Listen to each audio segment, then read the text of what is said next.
আলহামদুলিল্লাহ, আমরা সবাই ভালো আছি। আমাদেরকে ভালো রেখেছে কে? আল্লাহ। আমাদেরকে সুস্থ রাখে কে? আল্লাহ।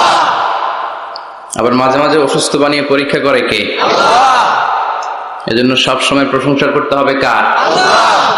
সকালবেলা আল্লাহ, আওয়াজ করে বলেন, সকালবেলা আল্লাহ, বিকেলবেলা আল্লাহ, রাত্রিবেলা আল্লাহ, খাওয়ার সময় আল্লাহ, ঘুমানোর সময় আল্লাহ, ভোট দেওয়ার সময় আল্লাহ। যারা এই চমৎকার প্রোগ্রামের জন্য পারমিশন দিল, অ্যারেঞ্জ করলো, টাকা দিয়ে, বুদ্ধি দিয়ে, পরামর্শ দিয়ে যারা এই জান্নাতের বাগানকে সাফল্যমণ্ডিত করলো, আল্লাহ তাদের সবাইকে কবুল করুক। আল্লাহ তাআলা এই প্রোগ্রামটাকে আমাদের নাজাতের ওসিলা বানায়। বলছিলাম, আমরা সব সময় প্রশংসা করব একজনের, তিনি কে? আল্লাহ। চাইবো একজনের কাছে, তিনি কে? আল্লাহ। নাকি খাজা বাবার কাছে যাবেন? মাজারে যাবেন? ল্যাংটা বাবা? বাঞ্ছারামপুরে আছে নাকি এগুলা? এগুলো রাজধানী বাঞ্ছারামপুর না? আল্লাহ হেফাজত করো। এগুলোর সাথে ইসলামের কোন সম্পর্ক নাই। বিষ্ণু বলেছেন, ইযা ইসতাআনতা ফাসতাইন বিল্লাহ, ইযা সাআলতা ফাসআলিল্লাহ। যখন কিছু চাইতে মনে চায়, চাইবা কার কাছে? আল্লাহ। যখন সাহায্যের দরকার হয়, সাহায্য চাইবা কার কাছে? আল্লাহ। বিপদে পড়লে শেয়ার করবা কার কাছে? আল্লাহ। নাকি ফেসবুকে শেয়ার করবেন? ফেসবুকে শেয়ার করবেন না? আমরা বিপদে পড়লে সবার আগে ফেসবুকে শেয়ার। আসলে শেয়ার করা দরকার কার কাছে? আল্লাহ। কারণ তিনি অফুরন্ত ধনভাণ্ডারের মালিক, তার কোনো কমতি নাই, ঘাটতি নাই।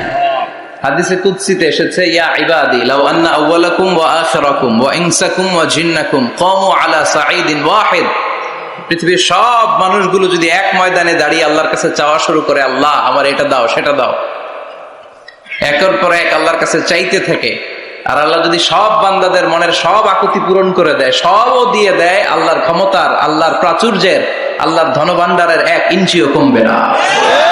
সুবহানাল্লাহ। এজন্য বিপদে পড়েছেন, চাইবেন কার কাছে? আল্লাহ। ছেলে হয় না, চাইবেন কার কাছে? আল্লাহ। খাজা বাবার কাছে চাওয়া যাবে না তো? কেউ ফিরে না খালি হাতে, খাজারে তোর দরবারেতে। বলে না এগুলা? এগুলো বলা যাবে? চাইতে হবে একজনের কাছে, তিনি কে? আল্লাহ। ইন্টেলেক্ট খাটান, আকল খাটান, কমন সেন্সকে খাটান। এই যে বলা হয় খাজার দরবার থেকে কেউ খালি হাতে ফিরে না, ভুয়া কথা। অনেকে দামি ঘড়ি পরে যায়, পরে ঘড়ি চুরি হয়, খালি হাতে ফিরে। পকেট ভর্তি টাকা নিয়ে যায়, টাকা চুরি হয়ে যায়, খালি পকেটে ফিরে। বাটার জুতা পড়ে যায়, অ্যাপেক্সের জুতা পড়ে যায়, ধাক্কার চোটে জুতা কই আর উনি কই, উনি জানে না। তার মানে ফেরার সময় খালি পায়ে ফিরে। একটা দরবার থেকে কেউ কোনোদিন খালি হাতে ফিরে না। দরবারটা কার দরবার? এজন্য গাইতে হবে এভাবে, কেউ ফিরে না খালি হাতে, আল্লাহরে তোর দরবারেতে। পড়েন, কেউ ফিরে না খালি হাতে, আল্লাহরে তোর দরবারেতে। কি এক দরবার! 24/7। রাত্রিবেলা পৃথিবীর দরবারগুলো বন্ধ হয়, সুপার শপ বন্ধ হয়, শপিং মল বন্ধ হয়, আর রাত যত গভীর হয়, আল্লাহর দরবারের দরজা তত খুলতে থাকে। এজন্য ছেলে হয় না, আল্লাহর কাছে চাবেন। মেয়ে হয় না, আল্লাহর কাছে চাবেন। ব্যবসায় লাভ হয় না, আল্লাহর কাছে চাবেন। গণক বাবার কাছে যে চাইলে কোনো লাভ নাই। গণক বাবা আপনার ভাগ্যের কিছুই করতে পারবে না, ঠিক কিনা? অনেকের চেম্বার থাকে না, যে গুনে গুনে বলে দেয়, বলে যে হাতের রেখায় এটা এই আছে, তুমি বিয়ে করবে এত সালে, চাকরি পাবা এত সালে, তারপর আমেরিকা যাবা এত সালে। আছে না নাই? এগুলোর সাথে ইসলামের কোনো সম্পর্ক নাই। মনে রাখবেন, হাতের রেখাতে কোনো ভাগ্য থাকে না। থাকে? কারণ ভাগ্য তো তারও থাকে যার হাত থাকে না। হাত নাই, পা নাই, এরকম বিকলাঙ্গ সন্তান বাঞ্ছারামপুরে আছে? আছে। তো যেই ছেলেটা হাত ছাড়া জন্মালো, ওর ভাগ্য আছে না? হাতে যদি ভাগ্য থাকে তো ওর ভাগ্য গেল কই? সুবহানাল্লাহ পড়ে। আল্লাহ প্রত্যেককে ইন্টেলেক্ট দিয়ে, কমন সেন্স দিয়ে পৃথিবীতে পাঠিয়েছে। আপনি আপনার কমন সেন্স দিয়ে যদি চিন্তা করেন, তাহলে আপনি বুঝতে পারবেন দেয়ার মালিক হচ্ছে শুধু একজন, তিনি কে? আল্লাহ। আমি আমারে যত বেশি ভালোবাসি, তার চাইতে আমারে বেশি ভালোবাসে কে? আল্লাহ। আপনার বাবা মা আপনার যত ভালোবাসে, তার চাইতে আপনারে বেশি ভালোবাসে কে? আল্লাহ। এজন্য বিপদে আপদে সব সময় আমরা তার কাছে চাইব। তিনি ভালোবাসাকে 100 টুকরা করলেন। কয় টুকরা? ভালোবাসাকে তৈরি করে 100 টুকরা করলেন। 99 টুকরা ভালোবাসা তিনি তার নিজের কাছে রেখে দিলেন, আর মাত্র 1 টুকরা ভালোবাসা পৃথিবীর সব মানুষের মধ্যে তিনি ঢেলে দিলেন। আমরা সবাই মিলে পেয়েছি 1 টুকরা ভালোবাসা। তারপরেও তো ভালোবাসার গানের কোনো শেষ নাই, ঠিক কিনা? ভালোবাসার নাটকের শেষ নাই, ভালোবাসার উপন্যাসের শেষ নাই, ভালোবাসার কাহিনীর শেষ নাই। বন্ধু বন্ধুতে ভালোবাসা, গার্লফ্রেন্ড বয়ফ্রেন্ডে ভালোবাসা আছে না নাই? কিন্তু এগুলো কি চালানো যাবে? না। বিবাহ বহির্ভূত যত ভালোবাসা আছে সবগুলোকে হারাম করেছে কে? আল্লাহ। ভালোবাসবেন স্ত্রীকে। স্ত্রীর মুখে খাবার তুলে দিলে সদকা দেয় আর সওয়াব দেয় কে? আল্লাহ। স্ত্রীর হাতের সাথে হাত মিলালে 2 হাতের সগীরা গুনাহ মাফ করে দেয় কে? আল্লাহ। স্ত্রীর চেহারার দিকে তাকালে চোখের সগীরা গুনাহ মাফ করে কে? আল্লাহ। এজন্য তাকাবেন স্ত্রীর দিকে না বাবির দিকে, শালীর দিকে, কাজিনের দিকে তাকানো যাবে? লা তুতবি'ন নাযরাতান নাযরা। এক নজর ভুল করে কোন নারীর দিকে এট এ গ্ল্যান্সে পড়ে যেতেই পারে। আধুনিক ভাষায় পোলাপানরা এটার বলে ক্রাশ। কি বলে? তার মানে প্রথম ক্রাশ এটা মাফ করে দিবে কে? আল্লাহ। কিন্তু দ্বিতীয় ক্রাশ ওইটা মাফ হবে না। সাইয়েদনা আলীকে বিষ্ণু বললেন, ইয়া আলী লা তুতবি'ন নাযরাতান নাযরা। আলী, এক নজর যদি ভুল করে কোনো বেগানা নারীর দিকে পড়ে যায় চোখটা নামাও। Lower your gauge, lower your eyesight. চোখ নামাও, তাকিও না আবার। প্রথম নজর তোমার জন্য ক্ষমা, দ্বিতীয় নজর তোমার জন্য গুনাহ। প্রথমে নজর পড়েছে, চোখ নামিয়েছেন, ক্ষমা করবে কে? আবার তাকালেন, আবার তাকালেন। বারবার তাকানোর কারণে গুনাহ আছে না নেই? এজন্য প্রথম নজর ক্ষমা, দ্বিতীয় নজর গুনাহ। অনেকে কৌশল করে বলে প্রথম নজর যেহেতু ক্ষমা, 1 নজরে আধা ঘন্টা তাকিয়ে থাকবো। এরকম কৌশল করা যাবে? সব কৌশলের বড় কৌশলী কে? এজন্য ছেলে নাই, মেয়ে নাই, পাসপোর্ট দিয়ে রেখেছেন, ভিসা লাগে নাই, পরীক্ষার্থী, গোল্ডেন এ প্লাসের আশা রাখো, চাইতে হবে একজনের কাছে। কোন গণক বাবা, কোন সাধু বাবা, কোন পীর বাবার কাছে গেলে কিছু পাওয়া যায় না। কারণ পীর সাহেব রাত্রেবেলা নিজেও কান্দে কার কাছে, ঠিক কিনা? এজন্য আমরা আল্লাহর কাছে চাইব। আল্লাহ ভালোবাসাকে 100 টুকরা করে নিজের মধ্যে 99 টুকরা ভালোবাসা রেখে দিলেন, আর পৃথিবীর সবার মধ্যে 1 টুকরা ভালোবাসা ভাগ করে দিলেন। ওই 1 টুকরার ছিটে ফোটা লক্ষ লক্ষ নবীরা পেয়েছে, আগের উম্মতেরা পেয়েছে, এই জামানার লোকেরা পেয়েছে, আমি পেয়েছি, উনি পেয়েছে, উনি, আমরা সবাই মিলে 1 ভাগ। আর ওনার মধ্যে কয় ভাগ? তাহলে ভালোবাসা ওনার বেশি না কম? বাবা মা আমাদের যত বেশি ভালোবাসে তার চেয়েও তিনি বেশি ভালোবাসেন। এজন্য ভুল হলে, অন্যায় হলে, অপরাধ হলে আমার আল্লাহর দরবার আছে না নাই? আশা হারানো যাবে না।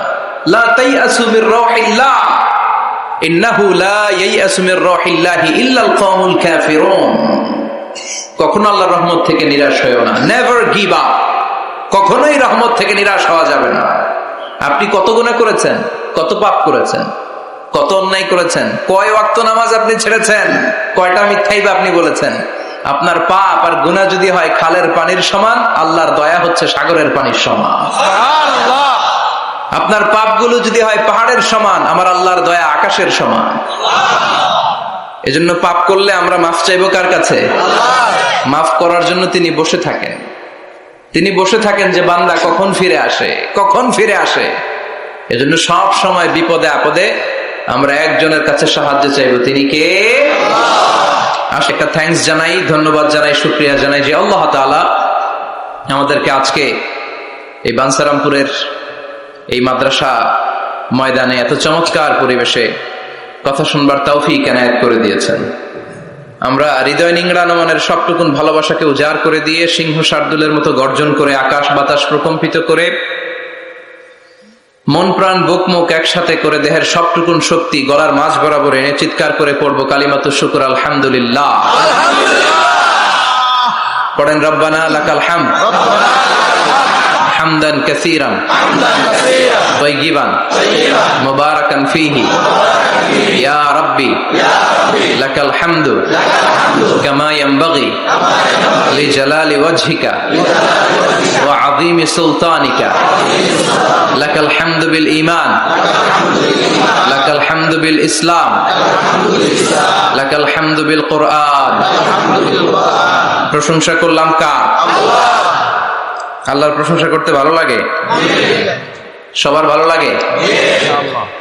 তিনি সেই আদিকাল থেকে আছেন, অনন্তকাল পর্যন্ত থাকবেন, ওনার কোনো লয় নাই, ক্ষয় নাই, আছে কি? আমরা মরবো, উনি মরবেন? উনি প্রথম, উনি শেষ, ঠিক কিনা? ওয়াল আউয়ালু ওয়াল আখির ওয়াল যাহির ওয়াল বাতিন ওয়া হুয়া বিকুল্লি শাইইন আলীম। প্রথমে কে? কথা বলেন। শেষে কে?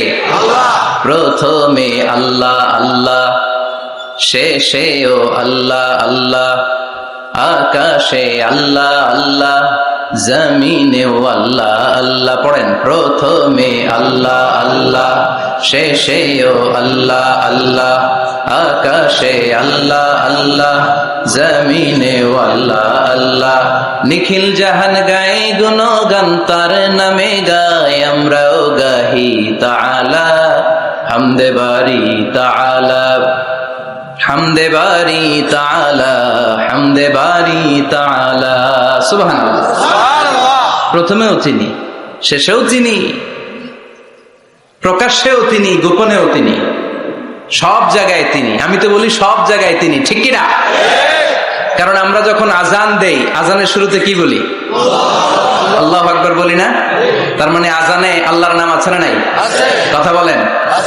নামাজে আল্লাহর নাম আছে না নাই? আমরা যখন ধারালো একটা ছুরি দিয়ে ঈদুল আজহার দিনে পশু জবাই করি, কি বলি? আল্লাহর নাম। আবার জিকিরের মধ্যে আছে কার নাম? জোরে বলেন। তার মানে আজানে আল্লাহ আল্লাহ, একামাতে আল্লাহ আল্লাহ, কোরবানিতেও আল্লাহ আল্লাহ, জিকিরেও আল্লাহ আল্লাহ। পড়েন, আজানে আল্লাহ আল্লাহ, একামাতে আল্লাহ আল্লাহ, কোরবানিতেও আল্লাহ আল্লাহ, জিকিরেও আল্লাহ আল্লাহ। নিখিল জাহান গাই গুণগান, তার নামে গাই আমরাও গাহি তাআলা, হামদে বারি তাআলা, হামদে বারি তাআলা, হামদে বারি তাআলা। আল্লাহু আকবার। কি এক মধুর নাম! শুরুতেও চিনি, শেষেও তিনি, গোপনেও তিনি, প্রকাশ্যেও তিনি। পড়েন সুবহানাল্লাহ। এজন্য সব সময় প্রশংসা করব কার? আমরা যেন বেশি বেশি আল্লাহর প্রশংসা করতে পারি। আল্লাহ তুমি তৌফিক দাও। আমিন। বাঞ্ছারামপুর সুবহানিয়া ইসলামিয়া ফাজিল ডিগ্রি মাদ্রাসা ও হেফজখানার উদ্যোগে আজকের এই প্রোগ্রাম, আজকের এই মাহফিল। আমি এসে প্রিন্সিপাল হুজুরের সাথে কথা বলছিলাম। যোগ্য একজন প্রিন্সিপাল আপনারা পেয়েছেন, আলহামদুলিল্লাহ। পড়েন, প্রায় 18 বছর ধরে উনি লিড দিচ্ছেন, এলাকাবাসীদেরকে নিয়ে এই পর্যন্ত প্রতিষ্ঠানটিকে নিয়ে এসেছেন। আল্লাহ যেন কিয়ামত পর্যন্ত এই প্রতিষ্ঠানটাকে হেদায়েতের মার্কাজ হিসেবে কবুল করে, আমরা পড়ি আমিন। আজকের প্রোগ্রামের সভাপতি হাজী মোহাম্মদ ফজলুল হক সাহেব, ভাই ভাই জুয়েলার্স, ভিটি ঝগড়াচড়। আপনি? মাশাআল্লাহ, সভাপতি চলে আসছে। প্রতিষ্ঠাতা হচ্ছে মরহুম মাতুমিয়া সরকার, জগন্নাথপুর। কথা বলেছেন হযরত মাওলানা আনম ও মাইনুদ্দিন সিরাজি। যারাই কথা বলেছেন তারা কোরআন থেকে বলেছেন, ঠিক কিনা? আর কোরআন থেকে বললেই কথাগুলো সত্যি হয়, চমৎকার হয়, ফাঁক ফোকর থাকে না। আর যদি উল্টা পাল্টা গল্প, কিচ্ছা কাহিনী দিয়ে কথা বলা হয়, এটার মধ্যে ফাঁক ফোকর আছে না নাই? এই জন্য তাফসির মাহফিল গুলো, এগুলো হচ্ছে আল্লাহর পক্ষ থেকে রহমত, মার্সি এন্ড ব্লেসিংস। এটা আল্লাহর রহমত। পৃথিবীর কোথাও উইন্টার সিজনে, শীতকালে এরকম গ্যাদারিং হয় না, এত মানুষকে বসতেই দিবে না। আর যে সমস্ত দেশে আলোচনা হয় সেমিনার টাইপের, কনফারেন্স টাইপের, আমরা অনেক জায়গায় সেমিনারে, কনফারেন্সে কিছু কথাবার্তা বলি। আবার অনেক জায়গায় শর্ট তাজকিরা হয়, very short Tazkira for 20 minutes or 15 minutes, 15-20 মিনিটের ছোট্ট আলোচনা। স্পিকারও চলে যায়, শ্রোতারাও চলে যায়। কিন্তু এই যে আসর থেকে শুরু করে মাগরিব, মাগরিব থেকে এশা অবধি, রাত 10টা-11টা পর্যন্ত, এই যে শীতের রাতে মাঠে ঘাটে তাফসীর প্রোগ্রামের যে অ্যারেঞ্জমেন্ট, এটা আমার দেশ বাংলাদেশ ছাড়া আর কোথাও কি আছে? কথা বলেন। এই জন্য তাফসীর প্রোগ্রামগুলোকে আমাদের সফল করতে হবে। ভবিষ্যতেও যদি কোনো তাফসিরুল কোরআনের ডাক আসে, এসে উপস্থিত হয়ে সফল করতে রাজি আছেন তো? রাজি আছেন? কারণ এখানে কোরআন থেকে কথা হয়, কোরআনের আওয়াজকে কেউ স্তব্ধ করে দিতে পারে। এক জায়গায় তাফসির মাহফিল বন্ধ হলে আরো 10 জায়গায় সুযোগ আছে না নাই? কারণ আল্লাহর ওয়াদা যে আল্লাহ কোরআনের বাণীকে ছড়িয়ে দিবে। বিশ্বনবীকে আল্লাহ তাআলা পুরা পৃথিবীটাকে ছোট্ট করে কনসাইজ এন্ড প্রিসাইজ করে মিনিয়েচার করে বিশ্বনবীকে দেখিয়েছেন, মুহাম্মদ দেখো, this is Asia, this is America, this is Africa. পুরো মহাদেশ গুলো দেখিয়েছেন, গোটা বিশ্বটাকে বিশ্বনবীর কাছে ছোট করে দেখিয়েছেন। আর বিশ্বনবী বলেছেন, যত দূর জায়গা আমি দুচোখ দিয়ে দেখেছি তত দূর জায়গায় কালিমার বাণী পৌঁছে যাবে। পৃথিবীর কোন অপশক্তি কোরআনের আওয়াজকে থামিয়ে দিতে পারবে না। ওয়ালা বাইতা ওয়াবার ওয়ালা মাদার, কোন ছনের ঘর, পাকা ঘর, টিনের ঘর, জঙ্গল, পাহাড়, পর্বত, এমন কোন জায়গা থাকবে না যে জায়গা থেকে আল্লাহু আকবার ধ্বনি উচ্চারিত হবে না। চিল্লা এখন ঠিক কিনা? এজন্য ইসলামের পক্ষে থাকলে লাভ না লস? আর ইসলামের বিপক্ষে গেলে সব শেষ, দুনিয়াও বরবাদ, আখিরাতও বরবাদ। এজন্য আমরা যেন সব সময় ইসলামের পক্ষে থাকতে পারি, আল্লাহ তৌফিক দাও। আর জোরে পড়েন আমিন। আমরা যে বইটা থেকে আজকে কয়েক মিনিট কথা শুনবো, বইটার নাম কি? তাফসির মাহফিলের একমাত্র সিলেবাস আল কোরআন, ঠিক কিনা? এই কোরআনের বাইরে কথা বললে এখানে খাওয়া নাই, আছে মাইক, আছে কি? এখানে যদি কেউ গীতা পাঠ করে মাইট দিবেন না? শ্রীমত ভগবত গীতা, ত্রিপিটক, এগুলো পাঠ করলে মাইর আছে না নাই? কিন্তু এখানে কোরআন থেকে তেলাওয়াত হলে আমাদের তাকবীর চলে। চিল্লা এখন ঠিক কিনা? এজন্য আমরা এই বইটা থেকে কথা বলার চেষ্টা করি, এই বইটা দিয়ে মানুষকে আলোকিত করবার চেষ্টা করি। কারণ কোরআন এসেছে মানুষকে আলোকিত করতে। কোরআনের আরেক নাম হচ্ছে নূর। কোরআনের আরেক নাম কি? নূর মানে লাইট।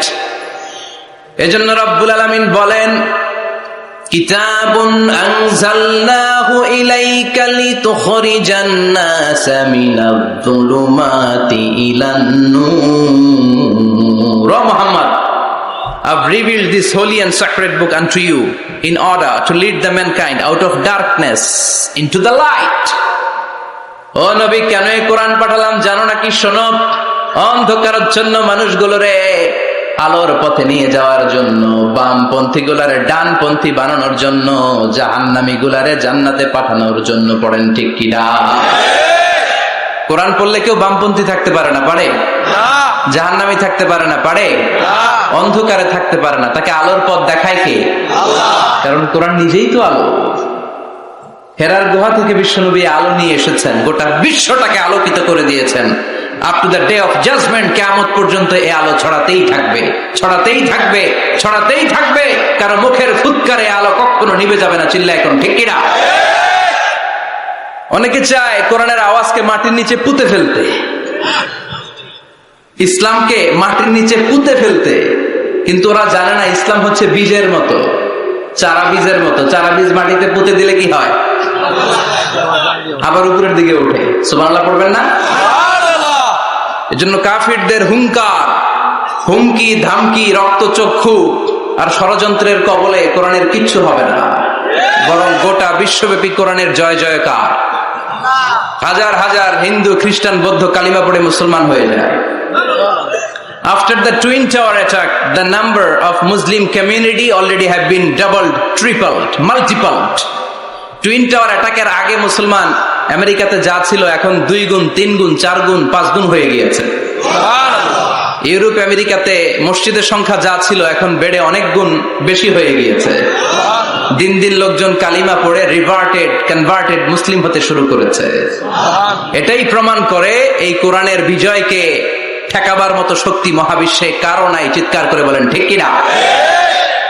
এজন্য আল্লাহ বললেন, নবী, কিতাবুন আনজালনাহু ইলাইকা লিতুখরিজান নাসা মিনাল যুলুমাতি ইলান নূর। এই কিতাবটাকে আমি দিয়েছি অন্ধকারাচ্ছন্ন মানুষগুলোকে এই কিতাবের আলোকে আপনি আলোকিত করে দিবে। জাহিলি যুগের ওমরকে আপনি গোটা বিশ্বের সেরা ওমর বানাবেন। যে ওমর বিশ্বনবীর কল্লা কাটার জন্য তলোয়ার নিয়ে বিশ্বনবীর কাছে এসেছিল, ওই ওমরকে ইসলামের ছায়াতলে এনে ইসলামের খলিফা বানিয়ে দিয়েছে কে? তাইলে ইসলামের আগের ওমর পরের ওমর পার্থক্য আছে না নাই? ওমরের জীবনটাকে আলোকিত করেছে যেই পুস্তকটা, যে বইটার নাম সবাই বলেন কি নাম? এই বইয়ে কোনো ভুল আছে? সন্দেহ আছে? সংশয় আছে? This is the book whereof there is no doubt in it, no suspicion in it, there is no doubt in it, and a guidance to those who are muttaqin, who are muslimin, who are the believers. এই কোরআনে কোনো ভুল নাই, কোনো সন্দেহ নাই। মুত্তাকিনদের জন্য আল্লাহ তাআলা হেদায়েতের মেথোডোলজি করে এই বইটাকে পাঠিয়েছেন। পড়েন সুবহানাল্লাহ। এই বইটা এমন বই, যে বইটা ১৫০০ বছর পর্যন্ত আমাদের সমাজে, জীবনে, ফ্যামিলিতে লেগে যাওয়া যত জট ছিল সব জটগুলোকে খুলে সমাধানের আলো দেখিয়েছে। বলেন ঠিক কিনা? This book is a problem solving methodology. এই বইটা সমস্যার সমাধান করে দেয়, জট খুলে দেয়, ঝামেলার নিরসন করে দেয়। নাকি কোরআন জট লাগায়? নাকি পেঁচ লাগায়? পেঁচ লাগায় না খোলে? তার মানে সব সমস্যার সমাধান দিতে পারে। সমাধান চাও যদি জীবনে, মরণে ফিরে যাও, খুঁজে নাও, চোখ রাখো কোরআনে। চোখ রাখবেন কোথায়? না এটিএন বাংলার পর্দায়, জি বাংলার পর্দায়, স্টার জলসা, কিরণমালা, কোথায় রাখবেন? সবাই পড়েন। সমাধান চাও যদি জীবনে, মরণে ফিরে যাও, খুঁজে নাও, চোখ রাখো কোরআনে। If you want the solution this দুনিয়া এন্ড আখিরা, go back, have a look to the holy কোরআনে। সুবহানাল্লাহ। Go back, have a look to the holy Quran. যাও, তোমার চেয়ারে বসো, হেলান দিয়ে বইটা খোলো আর চোখ বোলাও। তোমার সমস্যার সমাধান এনে দিতে পারে কে? আল্লাহ। এজন্য এই কিতাবটা এমন কিতাব, এই কিতাব থেকে প্রেসক্রিপশন না নিলে সমাজটা সুন্দর হবে না। এই কিতাব থেকে প্রেসক্রিপশন না নিলে জীবনটা সুন্দর হয় না। এই কিতাব থেকে প্রেসক্রিপশন না নিলে দুর্নীতি দমন কমিশন দিয়ে দুর্নীতি বন্ধ করা যায় না। জোরে বলেন ঠিক কিনা? এই কিতাব থেকে প্রেসক্রিপশন নিলে সব ঠান্ডা, সবকিছুর সমাধান হয়ে যাবে। এজন্য জীবনে মরণে এই কিতাবটাকে সাথী বানাতে হবে। রাজি আছেন তো? নাকি শুধু তাফসির মাহফিলে বয়ান শুনে শেষ? কোরআন তেলাওয়াত করতে রাজি আছেন তো? Our duties to the holy and sacred book, holy Quran. আমাদের যে সমস্ত দায়িত্ব আছে এই কিতাবের প্রতি, তার প্রথম দায়িত্ব হচ্ছে recitation of this holy book. প্রতিদিন এই বইটাকে তেলাওয়াত করা, আবৃত্তি করা, সুন্দর কণ্ঠে আবৃত্তি করা। বিষ্ণু বলেছেন, মান লাম ইয়াতাগান্না বিল কোরআন ফালাইসা মিন্না। যে সুন্দর কণ্ঠে কোরআন তেলাওয়াত করে না, সে আমার উম্মত হতে পারে না। এজন্য কোরআন তেলাওয়াতের দরকার আছে না নাই? কোরআন তেলাওয়াত করেন তো? কিয়ামতের দিন কোরআন যদি আমাদের বিরুদ্ধে দাঁড়ায়, জান্নাতের দরজা খুলবে না আটকে যাবে? এজন্য প্রথমত প্রতিদিন আমরা কোরআনের তেলাওয়াত করব। রাজি আছেন? মনে থাকবে? যারা কোরআন জানেন না, হুজুর কোরআন শিক্ষার আসর একটা করবেন সান্ধ্যকালীন, রমজান মাসে। মুরব্বীরা, বয়স্করা যারা কোরআন পড়তে পারে না, তারা এখানে এসে কোরআন শিখবেন। রাজি আছেন তো? আমরা কোরআন জেনে বুঝে মরতে চাই। রাজি আছেন? কোরআন শিখলেও লাভ, শিখাইলেও লাভ। খায়রুকুম মান তাআল্লামাল কুরআনা ওয়া আল্লামা। The best person among you who reads Quran by himself and teaches it to others. সবচেয়ে সেরা আল্লাহর কাছে সে যে নিজেও কোরআন পড়ে অন্যেরও পড়ায় দেয়। আপনি যদি কাউকে শুধু সূরাতুল ফাতিহাটা শিখিয়ে দেন, সে সারা জীবনের নামাজে যত সূরা ফাতিহা পড়বে তার সওয়াব তো তার থাকবেই, ওইটার একটা পার্সেন্টেজ সওয়াব আপনার আমলনামায় আছে না নাই? কি এক কিতাব, এক অক্ষর পড়লে 10টা নাকি। সুবহানাল্লাহ। বাড়িতে যায় বললেন, এক আয়াত পড়লে জান্নাতের বিল্ডিং এক এক তলা করে লম্বা হতে থাকে।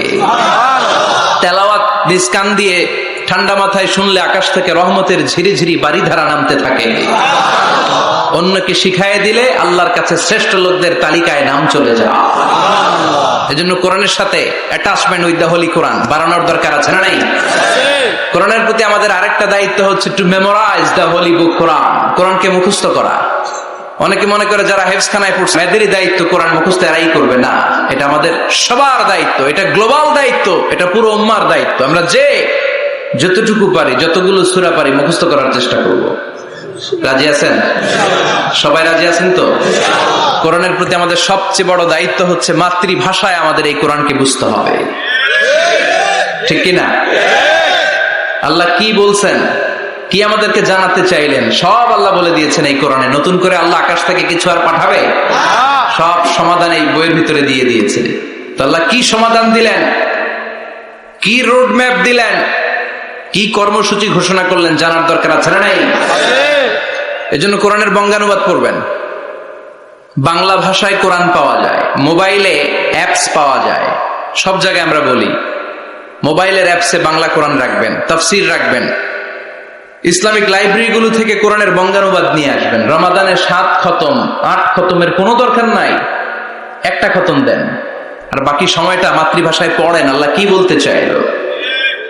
আল্লাহ কসমোলজির কথা, জিওলজির কথা, বায়োলজির কথা, এমব্রয়োলজির কথা, বুটানির কথা, হিউম্যান অ্যানাটমির কথা, এমন কোনো বিষয় নাই যে বিষয়ের ব্যাপারে আল্লাহ কোরআনে কোনো কথা বলে নাই। পড়েন সুবহানাল্লাহ। এজন্য মাতৃভাষায় কোরআন বুঝতে হবে। প্রতিদিন একটা করে আয়াত হলেও আমরা কোরআনের বাংলা অনুবাদ করার চেষ্টা করব। রাজি আছেন? বানসারামপুরের ভাইরা সবাই রাজি? বাংলায় কোরআন পড়বো। কোন ভাষায়? সবাই রাজি তো? আওয়াজ করে পড়েন ইনশাআল্লাহ। আল্লাহ তুমি কবুল করো, আল্লাহ তুমি বরকত দাও। সম্মানিত ভাইয়েরা, আমি আপনাদের খেদমতে কোরআনের ছোট্ট একটা সূরা তেলাওয়াত করেছি। আসুন এই সূরার আলোকে কিছু কথা এই চমৎকার রজনীতে আমরা শুনবার চেষ্টা করি। এই সূরাটি মাক্কি সূরা, কোরআনের 102 নম্বর সূরা। সূরাটির নাম সূরাতুত তাকাসুর। সূরাটির নাম কি? আত-তাকাসুর। ছোট্ট সাইজের একটি সূরা, অনেকের মুখস্থ আছে না নাই? বিশ্বনবী একবার রাত্রিবেলা সাহাবাদেরকে বললেন, তোমাদের মধ্যে কে আছো রাতের বেলা 1000 কোরআনের আয়াত পরে বিছানায় ঘুমোতে যাবা? হাত তোলো। কেউ হাত তোলে না। ওমি 1000 আয়াত কি বাড়ির কাছের কথা? কথা বলেন। বিশ্বনবী বললেন, কে আছো তোমাদের মধ্যে রাত্রিবেলায় বিছানায় ঘুমোতে যাওয়ার আগে 1000 কোরআন কারীমের আয়াত তেলাওয়াত করে ঘুমাতে যাবা? দাঁড়াও। কোন সাহাবী দাঁড়ায় না। বিশ্বনবী ডানে তাকায়, বায়ে তাকায়, সামনে তাকায়, কেউ হাত তোলে না। বিশ্বনবী বললেন, ও সাহাবারা, এবার বলো তোমাদের মধ্যে কে কে আছো সূরাতুত তাকাসুর পরে রাত্রে বিছানায় ঘুমোতে যেতে পারবা? এবার সব হাত উঠে গেছে। সুবহানাল্লাহ পড়েন। বিশ্বনবী বললেন, তোমাদের মধ্যে যদি কেউ রাত্রিবেলা একবার সূরাতুত তাকাসুর তেলাওয়াত করে বিছানায় ঘুমোতে যাও, আমল নামায় 1000 আয়াত তেলাওয়াতের সওয়াব দিয়ে দিবে কে? চিৎকার করে আল্লাহু আকবার। একবার রাতে পড়বেন, 1000 কোরআনের আয়াত তেলাওয়াতের সওয়াব আমল নামায় চলে যাবে। পড়েন আলহামদুলিল্লাহ। আত-তাকাসুর, আত-তাকাসুর মানে সম্পদ নিয়ে, প্রাচুর্যতা নিয়ে, অর্থ নিয়ে বাড়াবাড়ি করা, গর্ব করা, অহংকার করা। সাহাবাদের মধ্যে 2টা গ্রুপ। কথা বলতে বলতে কথার পিঠে কথা, কথার নাম লতা, ঠিক কিনা? কথা বলতে বলতে ঝগড়া লেগে গিয়ে 2 গ্রুপ। এক গ্রুপ বলে আমরা বেশি সম্মানিত, আরেক গ্রুপ বলে তোরা না আমরা। একদল বলে আমাদের ওটের সংখ্যা বেশি, তোমাদের এত ওট নাই। আরেক দল বলে আমাদের ছাগলের সংখ্যা বেশি, তোমাদের এত ছাগল নাই। আরেক দল বলে আমাদের দলে নেতা খেতার সংখ্যা বেশি, তোদের দলে কোনো নেতা নাই। এই কথা নিয়ে ঠেলাঠেলি আছে না নাই? তার মানে সাহাবারা দুনিয়ার ভোগের সামগ্রী, দুনিয়ার সম্পদ, ক্ষমতা নিয়ে পরস্পর ঝগড়া শুরু করে দিল। সাহাবীদের সাথে বিষয়টা মানায় না। সাহাবীদেরকে শিক্ষা দেওয়ার মাধ্যমে গোটা বিশ্বের জন্য আল্লাহ মেসেজ হিসেবে ওই মুহূর্তে সূরাটা নাজিল করে বললেন, আলহাকুমুত তাকাসুর হাত্তা যুরতুমুল মাকাবির। পড়েন আল্লাহু আকবার। আল্লাহ